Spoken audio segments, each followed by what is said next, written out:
प्रिय बंधुओं, जय भीम, जय भारत, नमो बुद्धाय। आज मैं आपके सामने बाबा साहेब डॉक्टर भीमराव अम्बेडकर जी द्वारा लिखे गए बौद्ध धर्म के महान ग्रंथ बुद्धा एंड हिज धम्मा, जिसका हिंदी रूपांतर भगवान बुद्ध और उनका धम्म है, उसकी 10वीं कड़ी प्रस्तुत करने जा रहा हूँ। हमने अब तक पढ़ा कि कैसे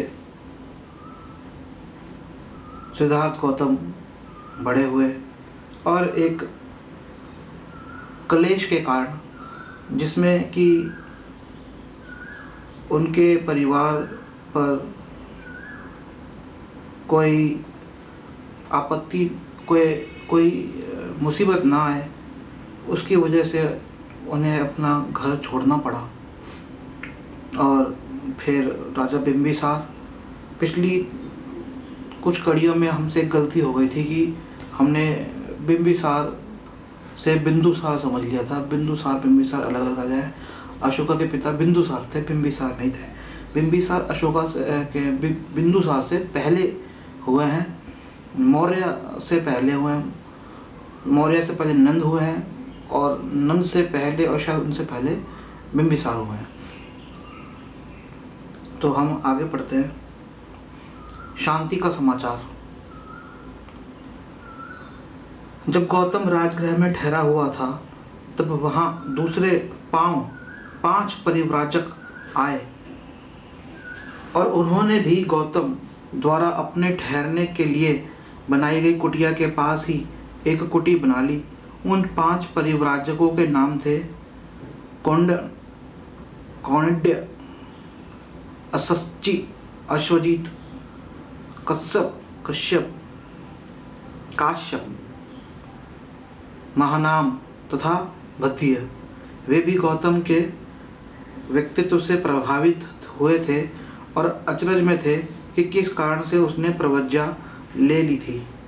उन्होंने भी राजा बिंबिसार की भांति ही इस विषय में उनसे प्रश्न पूछे। जब उन्होंने उनके सामने वह सारी परिस्थिति स्पष्ट की जिसके कारण वह प्रव्रजित हुए, तो उन्होंने कहा, हाँ, हमने यह सुना है, लेकिन क्या तुम जानते हो कि तुम्हारे चले आने के बाद वहाँ क्या हुआ है? उन्होंने पूछा। सिद्धार्थ ने उत्तर दिया, नहीं। तब उन्होंने बताया कि कपिलवस्तु से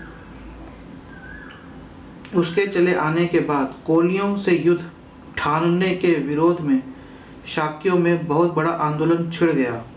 आदमी, औरतें, लड़के लड़कियों ने प्रदर्शन किए और जुलूस निकाले।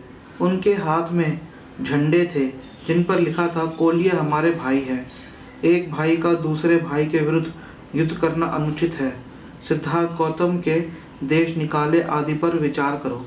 आंदोलन का यह परिणाम हुआ कि शाक्य संघ को एक सभा बुलाकर अपने निर्णय पर फिर से विचार करना पड़ा।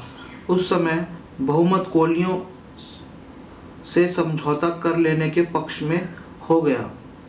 शाक्य संघ ने 5 शाक्यों को अपना दूत चुनने का निर्णय लिया और उन्हें यह काम सौंपा कि वे कोलियों के साथ संधि वार्ता करें।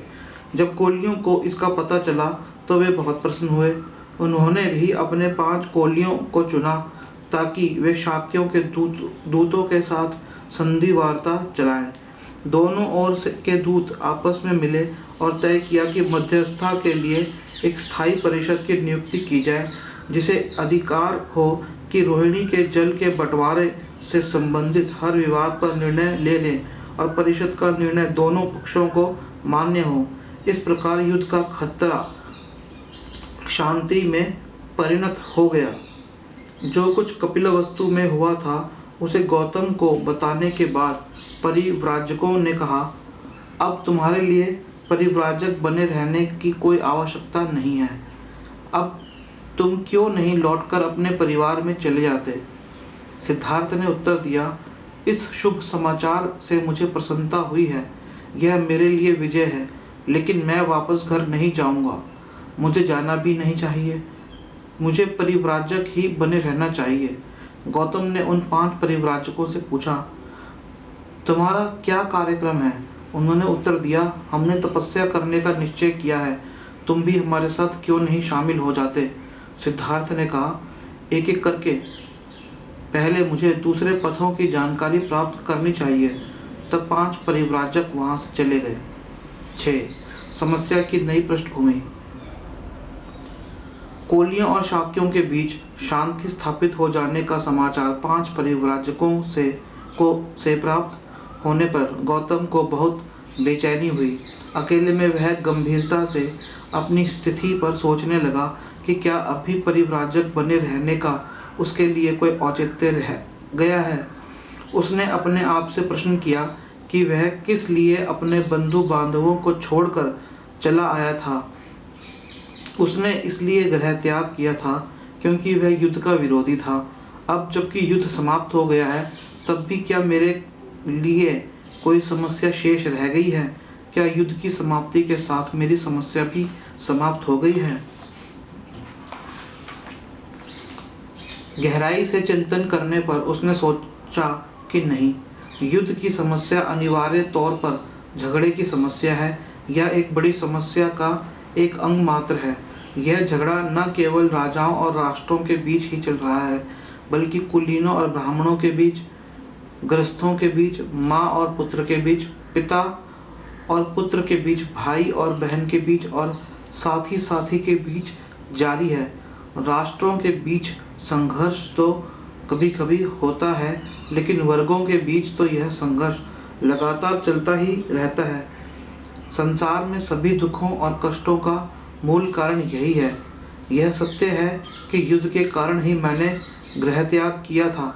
यद्यपि शाक्यों और कोलियों के बीच युद्ध समाप्त हो गया है, तो भी मैं घर नहीं लौट सकता। मैं देख रहा हूँ कि मेरी समस्या ने अब व्यापक रूप धारण कर लिया है। मुझे सामाजिक संघर्ष की इस समस्या का हल खोजना है। पुराने स्थापित परंपरागत दर्शन इस सामाजिक संघर्ष की समस्या का हल कहाँ तक बताते हैं? क्या वह इन सामाजिक दर्शनों में से किसी एक को स्वीकार कर सकता है? वह हर परंपरा का स्वयं परीक्षण करने के लिए दृढ़ संकल्प था। तो इस तरह से देखिए, गौतम बुद्ध यह खोज करते हैं कि नॉन वायलेंस, अहिंसा किस तरह से संसार में स्थापित करी जाए, और एक खोज के लिए वो निकल पड़ते हैं। अब हम तीसरा भाग शुरू करते हैं, नए प्रकाश की खोज में भृगु आश्रम पर पड़ाव। अन्य पंथों का परीक्षण करने के उद्देश्य से सिद्धार्थ गौतम आलार कालाम से भेंट करने के लिए राजगृह से चल पड़ा। मार्ग में उसने भृगु ऋषि का आश्रम देखा और जिज्ञासा वश उसमें प्रवेश किया।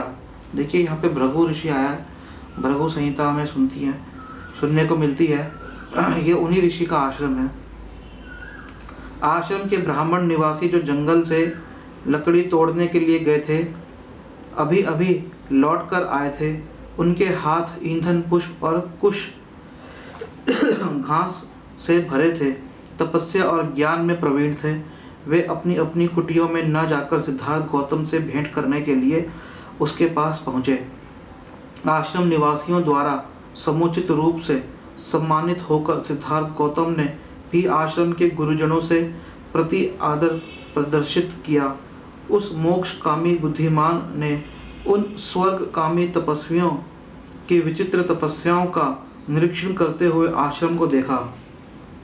उस भद्र सन्यासी ने पहली बार उस पवित्र वन में उन तपस्वियों को नाना प्रकार की तपस्याओं का अभ्यास करते हुए देखा। तब तपस्या की विधि के श्रेष्ठ ज्ञाता भृगु ब्राह्मण ने उसे सभी प्रकार की तपस्याओं और उनके फल के बारे में बताया।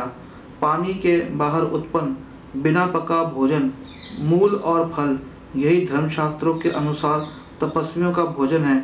लेकिन तपस्या के विकल्प विभिन्न हैं।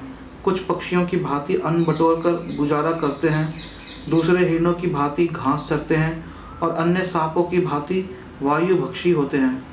मानो वे दीमक की बाम्बी ही बन गए हों। कुछ अन्य बहुत प्रयास से पत्थरों से अपने शरीर के लिए पोषण प्राप्त करते हैं, दूसरे अपने दांतों से ही चबा चबा कर अन्न खाते हैं, और अन्य दूसरों के लिए उबालते हैं। और बचा कुचा अपने लिए खाते हैं। कुछ दूसरे निरंतर पानी में भीगी जटाओं से 2 बार अग्नि देवता को सातोत्र द्वारा अर्घ्य अर्पण करते हैं। कुछ अन्य मछलियों की तरह पानी में डूबे रहते हैं। उनके बदन को कछुए नोचते रहते हैं। कुछ समय इस प्रकार की तपस्या से कष्ट सहने से अधिक कष्ट सहने से स्वर्ग मध्यम कष्ट सहने से मृत्यु लोक को प्राप्त होते हैं। कष्ट सहने के पथ पर चलकर वे अंत में सुख लाभ करते हैं। उनका कहना है कि कष्ट सहन ही पुण्य का मूल है। यह सब सुनकर गौतम ने कहा, किसी भी ऐसे आश्रम को देखने का यह मेरा पहला अवसर है और इस तपस्या नियम को मैं नहीं समझ पा रहा हूँ। इस क्षण तो मैं केवल इतना ही कह सकता हूँ, आपकी यह निष्ठा स्वर्ग लाभ के लिए है, किंतु मेरी इच्छा तो यही है कि संसार में जीवन के दुख के मूल कारण का और उसको दूर करने का उपाय खोजा जाए। क्या मैं अब आपसे विदा ले सकता हूँ? मैं सांख्य दर्शन का ज्ञान प्राप्त करना चाहता हूँ और समाधि मार्ग का अभ्यास करना चाहता हूँ और देखना चाहता हूँ कि ये दोनों पद्धतियाँ मेरी समस्या को हल में किस प्रकार सहायक हो सकती हैं। जब मैं सोचता हूँ कि मुझे अपने पथ पर अग्रसर हो रहे आप जैसे निष्ठावान आश्रयदाता तथा मेरे प्रति इतने सौहार्द का परिचय देने वाले लोगों से विदा होना होगा, तो मुझे वैसे ही दुख हो रहा है जैसे मुझे अपने संबंधियों को छोड़ते समय हुआ था। मैं इन वन आश्रम से इसलिए विदा नहीं ले रहा हूँ कि मुझे यह जगह पसंद नहीं है अथवा किसी का गलत आचरण इसका कारण है। आप तो महान ऋषियों की तरह धार्मिक कर्तव्य पथ पर चलने वाले हैं। मैं मुनि अलार कलाब के पास जाना चाहता हूँ, जिन्हें इस विषय का गुरु माना जाता है। उनका यह संकल्प देखकर आश्रम प्रमुख भृगु ने कहा, राजकुमार, यथार्थ में तुम्हारा उद्देश्य साहसपूर्ण है। तरुण होने के बावजूद तुमने स्वर्ग और मोक्ष के बारे में गंभीरता से विचार करने के बाद मोक्ष लाभ करने का निश्चय किया है। तुम निसंदेह वीर हो। यदि जैसा तुमने कहा है यह तुम्हारा अंतिम उद्देश्य है तो शीघ्र विंध्य प्रदेश को जाओ। वहाँ मुनि अलार कालाम रहते हैं, जिन्होंने असीम प्रमुख की अंतर्दृष्टि पाई है। उनसे तुम मार्ग का ज्ञान प्राप्त करोगे। लेकिन जैसा कि मैं भविष्य को देख रहा हूँ कि तुम्हारा उद्देश्य उन्नत है, तुम उनके सिद्धांत की जानकारी प्राप्त करके और आगे बढ़ जाओ। गौतम ने उनको धन्यवाद दिया और ऋषि वृंद के प्रति आदर प्रदर्शित करके वहाँ से विदा हुए। वे ऋषिगण भी उनके प्रति यथायोग्य सत्कार सम्मान की भावना प्रदर्शित कर पुनः तपस्या करने के निमित्त अपने वन आश्रम में चले गए। देखिए यहाँ पर यही है कि गौतम जो है वह इन सब बातों में नहीं जाते। जीवन के बाद क्या होगा, स्वर्ग मिलेगा, नरक मिलेगा, और उनका कहना बहुत ही प्रैक्टिकल है, लाइफ में बहुत ही सच्चा है कि भाई जब जीवन यहाँ पे है दुख, तो जहाँ पर ब्राह्मण कह रहे हैं कि जीवन में दुख भोगो, कष्ट दो, काया को कष्ट दो तो तुम्हें स्वर्ग मिलेगा, लेकिन बुद्ध यहाँ पर उनके विपरीत बात कर रहे हैं। वह कह रहे हैं कि कलह ना हो, कष्ट ना हो। तो जीवन को सकारात्मक बनाने की बुद्ध और बौद्ध शिक्षा में यहाँ पर मिल रही है, जो कि ब्राह्मण शिक्षा से बिल्कुल विपरीत है। हम भारत में देखते हैं कि लोग अधिकांशतः हर चीज़ में कह देते हैं ये हमारे कर्मों का, कुछ भी उनके बुरा होता है कहते हैं ये हमारे कर्म ऐसे थे, नसीब ही ऐसा है। अच्छा नहीं होता कहते नसीब में नहीं है, बुरा होता है तो कहते हैं अरे हमने तो कर्म ही ऐसे किए, पुराने जन्म में ऐसे कर्म थे। ये सब बकवास की बात से हटकर बुद्ध कह रहे हैं कि इस जीवन को कैसे अच्छा बनाया जाए, इस ब्राह्मण सिद्धांत से कैसे भारत को बाहर निकाला जाए, जिससे कि भारत के लोगों का जीवन सुखमय बने। और हम देखते हैं कि भारत में लोग जो हैं शिकायत नहीं करते, क्रांतिकारी नहीं बनते, बस दुख सहते रहते हैं, दुख सहते रहते हैं। अगर उनके परिवार में दुख मिले तो दुख सहते हैं, उनको अगर प्रशासन से दुख मिले दुख सहते हैं, लेकिन इस दुख को कैसे ख़त्म किया जाए, इसकी खोज पे बुद्ध अब निकल रहे हैं। 2. सांख्य दर्शन का अध्ययन। भृगु के आश्रम से विदा लेने के बाद गौतम आलार कलाम के आश्रम का पता लगाने के लिए निकल पड़ा। आलार कलाम उस वैशाली, पाली में वैशाली कहते हैं, में ठहरे हुए थे। गौतम उस ओर गए। वैशाली पहुंचकर वह उनके आश्रम में गए। आलार कलाम के पास पहुंचकर उन्होंने कहा, मैं आपके सिद्धांत और अनुशासन में दीक्षित होना चाहता हूं। इस पर आलार कलाम ने कहा, तुम्हारा स्वागत है। मेरा सिद्धांत ऐसा ही है कि तुम्हारे जैसा बुद्धिमान आदमी इसे कुछ ही समय में स्वयं समझ सकता है, मेरे सिद्धांत का अनुभव कर सकता है, साध्य कर सकता है और तदनुसार उसका पालन कर सकता है। निश्चय से तुम इस शिक्षा को ग्रहण करने के पात्र हो। आलार कलाम के ये शब्द सुनकर राजकुमार बहुत प्रसन्न हुए। उन्होंने इस प्रकार उत्तर दिया, यह असीम करुणा जो आप मेरे प्रति दिखा रहे हैं, इससे मुझे लगता है कि अधूरा होने पर भी मैंने पूर्णता प्राप्त कर ली है। इसलिए क्या आप कृपा करके मुझे बताएंगे कि आपका सिद्धांत क्या है? आलार कलाम ने कहा, तुम्हारे कुलीन स्वभाव, चरित्र की सच्चाई और तुम्हारे दृढ़ संकल्प से मैं इतना प्रभावित हुआ हूँ कि मैं तुम्हारी पात्रता जांचने के लिए तुम्हारी कोई आरंभिक परीक्षा लेना आवश्यक नहीं समझता। हे श्रवण करने वालों में श्रेष्ठ, श्रवण मतलब सुनने वालों में श्रेष्ठ, हमारे सिद्धांत को सुनो। अपने प्रवचन की तब उन्होंने गौतम को उन सिद्धांतों से परिचित कराया जिसे उस समय सांख्य दर्शन के नाम से जाना जाता था। अपने प्रवचन की समाप्ति पर आलार कलाम ने कहा, हे गौतम, बस यही हमारी सिद्धांत प्रणाली है। मैंने उन्हें सार रूप में तुम्हें बता दिया है। गौतम आलार कलाम की इस स्पष्ट व्याख्या से बहुत प्रसन्न हुए। समाधि मार्ग का अध्ययन। जिस समय गौतम अपनी समस्या का हल ढूंढने के लिए अनेक मार्गों की जांच कर रहे थे, उन्होंने ध्यान मार्ग, चित्त की एकाग्रता से अवगत होने का विचार बनाया। उस समय ध्यान मार्ग के 3 मत प्रचलित थे। 3 मतों में से एक बात समान थी कि सांस पर नियंत्रण ही चित्त की एकाग्रता प्राप्त करने का साधन है। ये सांस पर नियंत्रण, आजकल जो कई योग गुरु हैं वह इस पे काफ़ी बोलते रहते हैं। सांस को नियंत्रण रखने का मत आनापानसति कहलाता था। सांस को नियंत्रण करने का एक दूसरा मत प्रचलित था जो प्राणायाम कहलाता था। यह सांस लेने की प्रक्रिया के 3 विभाग करता था। पूरक, अंदर सांस खींचना, कुंभक, सांस को रोके रखना और रेचक, सांस को बाहर निकाल देना। सांस को नियंत्रण करने की एक और तीसरी विधि समाधि पद्धति कहलाती थी। आलार कलाम ध्यान मार्ग के आचार्य के रूप में प्रसिद्ध था। गौतम को भी लगा यह अच्छा होगा कि यदि वह आलार कलाम की देखरेख में ध्यान मार्ग का कुछ अभ्यास कर ले। इसलिए उन्होंने आलार कलाम से कहा कि क्या वह कृपा करके उसे ध्यान मार्ग का परीक्षण देंगे।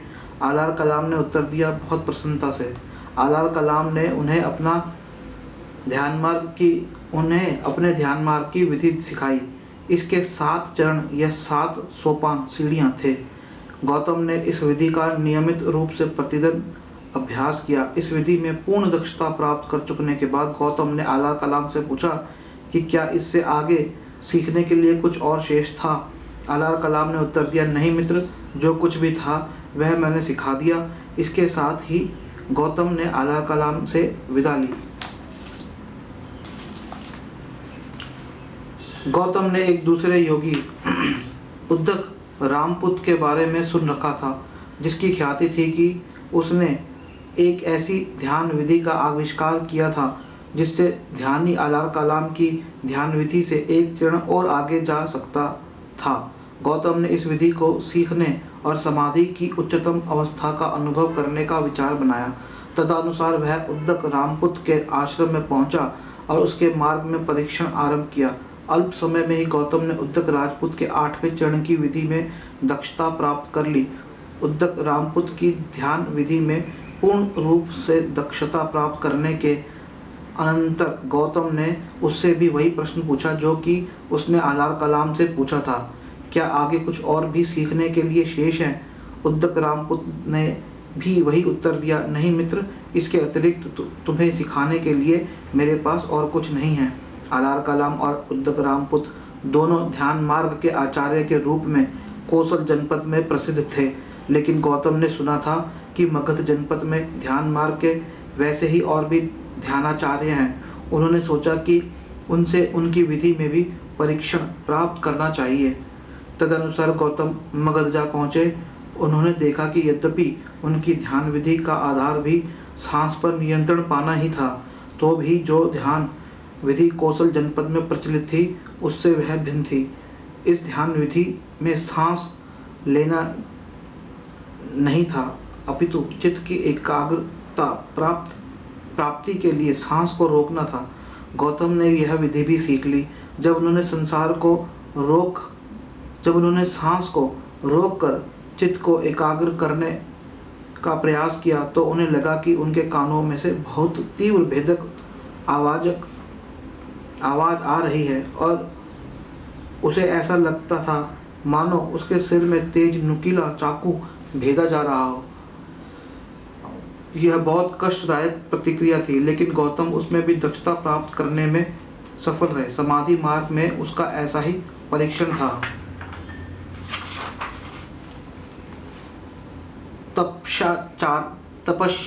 तपश्चर्या का परीक्षण।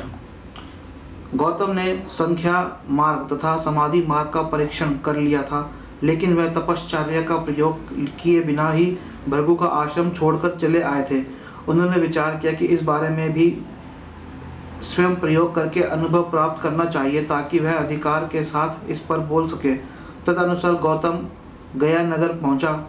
वहां पहुंचकर सबसे पहले उसने घूम फिरकर आसपास का क्षेत्र देखा और उसने उर्वेल में गया, जहां राजश्री नेगरी के आश्रम में तपश्चर्या का अभ्यास करने के लिए वास बनाया। तपश्चर्या के लिए निरंजना नदी के तट पर वह एक एकांत तथा निर्जन स्थान था। उर्वेला में उसे वे 5 परिव्राजक मिले जिनसे उनकी भेंट राजगृह में हुई थी और उन्होंने शांति का समाचार लाकर सुनाया था। वे भी तपश्चर्या का अभ्यास कर रहे थे। उन तपस्वियों ने उन्हें देखा और उनके साथ चलने के लिए कहा। गौतम ने उनके साथ जाना स्वीकार कर लिया। इसके बाद से वे आदर पूर्वक उसकी सेवा करने लगे और शिष्यों की तरह उसकी आज्ञा का पालन करने लगे। वे उसके प्रति बड़े विनम्र और आज्ञाकारी थे। गौतम की तपस्या तथा स्वपीड़न की प्रक्रिया अत्यधिक कठोर थी। कभी कभी वह प्रतिदिन केवल 2 घरों पर ही भिक्षाटन के लिए जाते, किंतु 7 से अधिक घरों पर कभी नहीं जाते थे और उन घरों में प्रत्येक में से 2 कोर भोजन ही स्वीकार करते थे, किंतु 7 कोर से अधिक नहीं। वह दिन में 1 तश्तरी भोजन पर ही गुजारा करते थे, किंतु 7 तश्तरियों से अधिक पर नहीं। कभी कभी वह सारे दिन में एक ही बार भोजन करते थे, कभी कभी 2 दिन में एक बार, इसी क्रम से कभी कभी 7 दिन में एक बार या 15 दिन में एक बार, और वह भी बहुत ही नपीतुली मात्रा में। जब उन्हें तपश्चर्या और प्रगति की तो उनका एकमात्र आहार जंगल से इकट्ठी की हुई हरी जड़ें या स्वयं उगे हुए जौ या धान के दाने या पेड़ पर छाल के टुकड़े या काई या चावल से गिर्द भूसी के अंदर के लाल कण या उबले हुए चावल की माड़ या सरसों आदि की खली मात्र रह गया। वह जंगली जड़ें और फल खाकर रहते थे या हवा से गिरे हुए फल फूल खाते थे। उनके कपड़े या तो सन के बने होते थे या सन की रस्सी और कूड़े के ढेरों पर पड़े हुए चिथड़ों के या पेड़ की छाल के या आदि या पूरी मृग छाल के या घास के या छाल की लकड़ी की पट्टियों के या आदमियों